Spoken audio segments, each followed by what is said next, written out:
എല്ലാവർക്കും നമസ്കാരം. ഈ പ്രസംഗമാണ് ഒട്ടും ഒക്കാത്തത്. ഒരുപാട് സന്തോഷം ഈ ഒരു മഹത്തരമായ ഈ ഒരു ചടങ്ങിന് വരാൻ കഴിഞ്ഞതിൽ, അതിൻ്റെ ഉദ്ഘാടന കർമ്മം നിർവഹിക്കാൻ കഴിഞ്ഞതിലും ഒരുപാട് സന്തോഷമുണ്ട്. ഞാൻ ഏത് വർഷമാണെന്ന് ഓർമ്മയില്ല, എനിക്ക് തോന്നുന്നു മമ്മൂക്കയ്ക്ക് മുന്നേ ഉള്ള വർഷമായിരിക്കും. മേ ബി ഞാൻ ഒരു വട്ടം വന്നിട്ടുണ്ടായിരുന്നു.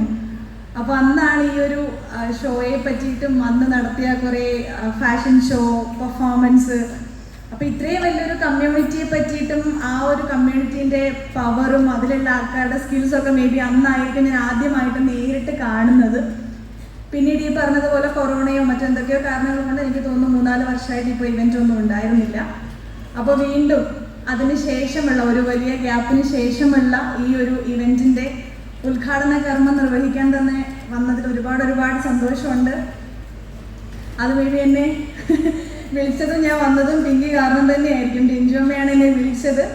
പക്ഷേ എന്തുകൊണ്ടൊക്കെയോ ഈ ഒരു കമ്മ്യൂണിറ്റിനെ പറ്റിയിട്ടും അതിലുള്ള ഓരോ ആൾക്കാരെ പറ്റിയിട്ടും അവരുടെ സ്റ്റോറീസും ഒക്കെ ഞാൻ ഏറ്റവും കൂടുതൽ അറിഞ്ഞതും അല്ലെങ്കിൽ എനിക്ക് അറിയാൻ ഭയങ്കര എക്സൈറ്റ്മെൻറ്റും ഉണ്ടാക്കിയ ഒരു ഫാക്ടർ എന്ന് പറയുന്നത് പിങ്കിയാണ്. കാരണം പിങ്കിയിലൂടെയാണ് ഞാൻ നിങ്ങളുടെ ഓരോരുത്തരെ ആൾക്കാർ അനുഭവിച്ച കാര്യങ്ങളാണെങ്കിലും അവർ എന്തോരം സർവൈവ് ചെയ്തിട്ടുണ്ട്, അല്ലെങ്കിൽ എന്തോരം കാര്യങ്ങൾ തരണം ചെയ്തിട്ടാണ് അവർ അല്ലെങ്കിൽ നിങ്ങൾ ഓരോരുത്തരും നിങ്ങളിലേക്ക് എത്തിയതെന്നുള്ള ആ ഒരു വഴി ഞാൻ കണ്ടിട്ടുള്ളത് പിങ്കി വഴിയാണ്. സോ എനിക്ക് തോന്നുന്നു അതിൽ ഒരുപാട് ബഹുമാനവും ഉണ്ട് നിങ്ങളോട്. കാരണം എന്തോരം കാര്യങ്ങൾ സഹിച്ചിട്ടാണ് നിങ്ങൾ നിങ്ങളുടെ ആഗ്രഹം സാക്ഷാത്കരിക്കുന്നത്, അതിലേക്ക് എത്തുന്ന ആ ഒരു പാത എത്രത്തോളം ബുദ്ധിമുട്ടുള്ളതാണെന്ന് ഞാൻ എൻ്റെ കണ്ണിലൂടെ കണ്ട ആളാണ്. ഇപ്പോൾ ശീതൾ പറഞ്ഞതുപോലെ അവളുടെ സർജറി ടൈമിലാണെങ്കിലും അല്ലെങ്കിൽ അല്ലാണ്ടും ഒക്കെ നിന്നിട്ട് ഞാൻ എൻ്റെ കണ്ണിലൂടെ കണ്ട ഒരാളാണ്. അതുകൊണ്ട് നിങ്ങളിൽ ഓരോരുത്തരോടും റെസ്പെക്റ്റ് മാത്രമേ ഉള്ളൂ.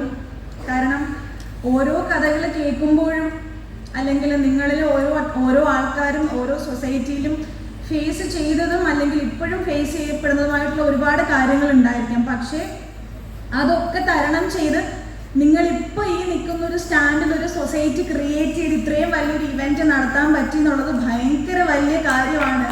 അത് നിങ്ങളുടെ ഏറ്റവും വലിയ പവറിനെ തന്നെയാണ് കാണിക്കുന്നത്.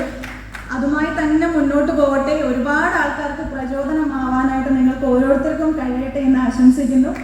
രഞ്ജമ്മ പറഞ്ഞതുപോലെ ക്യൂൻ ആൻഡ് കിങ് അല്ലേ, ക്യൂൻ ആൻഡ് കിങ് ദ്വയ വരാൻ പോകുന്നുണ്ട്. സോ ആ ഒരു ഇവൻറ്റിനും എല്ലാവിധ ആശംസകളും നേരുന്നു. അമ്മ പറഞ്ഞതുപോലെ അടിവരെ ഇട്ട് വിജയത്തിലേക്ക് എത്തുന്ന ഒരു ഇവൻറ്റ് തന്നെ ആയിരിക്കട്ടെ. അതൊന്ന് ആശംസിക്കുകയാണ്, പ്രാർത്ഥിക്കുകയാണ്. അപ്പോൾ എല്ലാവരെയും കാണാൻ കഴിഞ്ഞാൽ ഒരുപാട് സന്തോഷം. എന്നെ ഈ ഒരു മഹത്തായ ഇവൻറ്റിലേക്ക്, ഈ ഒരു ഉദ്ഘാടന ചടങ്ങിലേക്ക് വിളിച്ചതിലും ഒരുപാട് സന്തോഷം. പിങ്കിയോടും രഞ്ജിയമ്മയോടും അതുപോലെ തന്നെ വേദിയിലിരിക്കുന്ന എനിക്ക് തോന്നുന്നു എല്ലാവരും എൻ്റെ തുടക്കകാലത്ത് എനിക്ക് ഭയങ്കരമായിട്ട് ഹെൽപ്പ് ചെയ്തിട്ടുള്ള ആൾക്കാരാണ്. തെസ്നി ചേച്ചി ആണെങ്കിലും ഡയമണ്ട് നെക്ലേസ് എൻ്റെ ഫസ്റ്റ് മൂവി, ഞാൻ ആദ്യം ക്യാമറയ്ക്ക് മുന്നിൽ ഒന്നും അറിയാണ്ട് നിൽക്കുമ്പോൾ അവിടത്തേക്ക് ഏറ്റവും വലിയ സീനിയർ ആർട്ടിസ്റ്റാണ് അല്ലേ.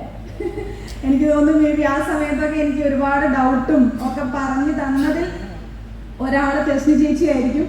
ഫുൾ ടൈം ഫുഡ് കഴിക്കുക, കാര്യം പറയുക, ഇതൊക്കെ തന്നെയായിരുന്നു ഞങ്ങളുടെ പരിപാടി. പിന്നെ അതൊക്കെ ആണെങ്കിൽ എൻ്റെ തുടക്ക സമയങ്ങളിൽ ഒരുപാട് എന്നെ ഹെൽപ്പ് ചെയ്തിട്ടുള്ള അല്ലെങ്കിൽ എനിക്ക് അവസരം തന്നിട്ടുള്ള ഒരാളാണ്. പക്ഷെ ഇപ്പൊ വലിയ കൺട്രോളറായപ്പോൾ നമ്മളെയൊന്നും വേണ്ടി ചെയ്യാറില്ല. അപ്പൊ എന്തായാലും ഇപ്പൊ എന്നെ ഈ ഒരു ഇവന്റിന് കണ്ടപ്പോഴാണെങ്കിലും ബാലയ്ക്ക് ഇനി എന്നെ ഓർക്കട്ടെ. അടുത്ത പടം വരുമ്പോഴത്തേക്ക് ഞാൻ നൈസായിട്ട് ചോദിച്ചു ഏതാ പടം. അപ്പൊ പറഞ്ഞു ഫഹദിന്റെ ആണ്. ഇപ്പൊ 12 വർഷങ്ങൾക്ക് ശേഷം എൻ്റെ ഫഹദ് അരുണേട്ടന്റെ കൂടെ വീണ്ടും ചിലപ്പോൾ ഇനി ഫഹദിനെ വെച്ച് ആലോചിക്കുമ്പോൾ അതിനെ വിളിച്ചാലോ എന്ന് ചിലപ്പോൾ ഒന്ന് തോന്നിയാലോ എന്നുള്ളൊരു ഹിന്റും കൂടി ഞാൻ ഇട്ട് കൊടുക്കുന്നു. പിന്നെ ശിബുചേട്ടനെയും ഈ പറഞ്ഞതുപോലെ മഹിമയുടെയും ലക്ഷ്മിയുടെയും ഒക്കെ ഒരുപാട് വർക്ക്സ് ചെയ്യുന്ന ശിബുചേട്ടനാണ്. സോ മഹിമേൻ്റെയും ലക്ഷ്മിയുടെയും ഒക്കെ മിക്ക മൂവീസ് ചെയ്യുന്നത് പിങ്കിയുമാണ്. അപ്പം എൻ്റെ അടുത്ത് നിന്ന് അവർക്ക് പടം കിട്ടുമ്പോൾ പിങ്കി പോകുന്നത് കൊണ്ട് അധികം ഞാൻ അവർക്ക് പടം കിട്ടാൻ പ്രാർത്ഥിക്കാറില്ല. എന്നാൽ അപ്പം അവൾ പോകും തമിഴിൽ പോകണം എന്ന് പറയും, കാരണം പൈസ കൂടുതലാണ്. പിന്നെ തമിഴിൽ വർക്ക് ചെയ്തതിന് ശേഷം പിങ്കി ചേച്ചിക്ക് മലയാളത്തിനോടൊക്കെ ചെറിയ പുച്ഛ പക്ഷെ മലയാളം കൊള്ളില്ല, നമുക്ക് തമിഴിൽ പോകാമെന്നൊക്കെ. അപ്പോൾ എന്തായാലും ശിബുചേട്ടൻ്റെ അടുത്ത് ഞാനും പറഞ്ഞിട്ടുണ്ട് എനിക്കും തമിഴ് പടം ചെയ്യണം. കാരണം ഇതുവരെ ഞാൻ അതർ മൂവീസ് നോക്കിയിട്ടേ ഇല്ല. അപ്പോൾ എല്ലാവരും എൻ്റെ അടുത്ത് ചോദിക്കുന്നത് എന്താ പോവാത്തതെന്ന്. അപ്പോൾ എനിക്ക് തന്നെ ഒരു ഡൗട്ട്, എൻ്റെ കുഴപ്പം കൊണ്ടാണോ ഞാൻ പോവാത്തതെന്നുള്ളത്.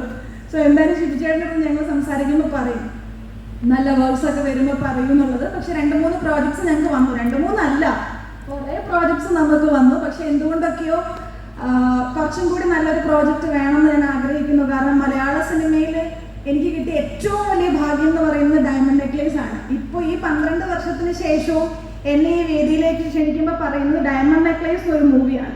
ആ മൂവിയിലാണ് ഇപ്പോഴും ഞാൻ അറിയപ്പെടുന്നത്. അതൊരു വലിയ ഭാഗ്യമായിട്ട് കാണുന്ന ഒരാളാണ്. അപ്പോൾ അതുകൊണ്ട് തന്നെ മറ്റൊരു ലാംഗ്വേജിലോട്ട് പോകുമ്പോഴും അവിടെയും അങ്ങനത്തെ ഒരു നല്ല തുടക്കം കിട്ടണമെന്ന് ആഗ്രഹിക്കുന്ന ഒരാളാണ് ഞാൻ. സോ ഷിബു ചേട്ടൻ ത്രൂ എനിക്ക് ആ തുടക്കം എത്രയും പെട്ടെന്ന് തരട്ടെ എന്ന് അതും ഞാൻ ഇവിടെ വെച്ച് പറയുന്നു. എല്ലാ ആഗ്രഹങ്ങളും ഞാൻ പറയുകയാണ്.